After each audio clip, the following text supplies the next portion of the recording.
Assalamualaikum warahmatullahi wabarakatuh. Alhamdulillahirrabbilalamin. Segala puji bagi Allah Tuhan semesta alam, beserta salawat berikan salam kepada junjungan kita Nabi Muhammad SAW. Yang saya hormati Bapak Yantos sebagai dosen pengampu dari mata kuliah Sistem Hukum Indonesia. Perkenalkan, nama saya Riza Helmi Putri.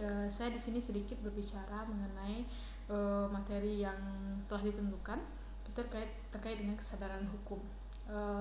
Dari yang saya pahami bahwa kesadaran hukum itu adalah kesadaran seseorang atau kelompok masyarakat mengenai aturan atau hukum yang berlaku di dalam masyarakat tersebut.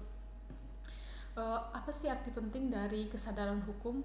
Apa sih pentingnya hukum itu bagi kita sebagai seorang kelompok, sebagai kita di bagian dari kelompok masyarakat? Arti penting dari kesadaran hukum tadi terbagi atas beberapa.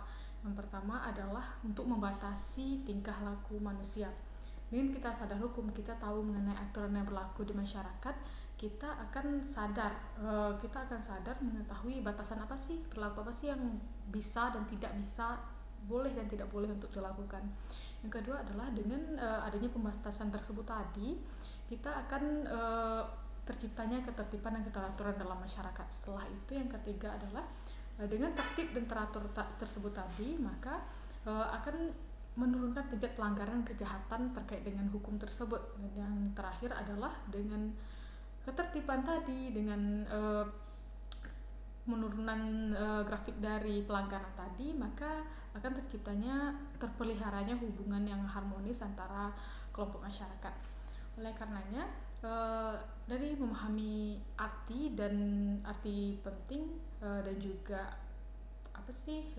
definisi dari hukum tadi, sedikit hal yang dapat saya sampaikan bahwasanya action setelah kita memahami definisi ya kan, jadi action atau perilaku apa yang dapat kita lakukan untuk dapat terciptanya kesadaran hukum tersebut tadi.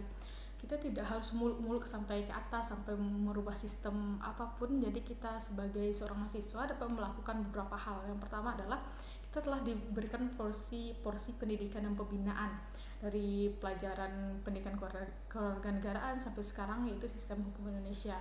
Cukup dengan memahami porsi hukum yang diberikan kepada kita paham materi yang diberikan kepada kita. Setelah itu kita menerapkannya. Setelah kita paham pondasi-pondasi tersebut tadi, maka kita dapat naik ke atas. Setelah kita paham apa itu lembaga, bagaimana itu, setelah kita paham dasarnya, maka nanti hukum-hukum tersebut akan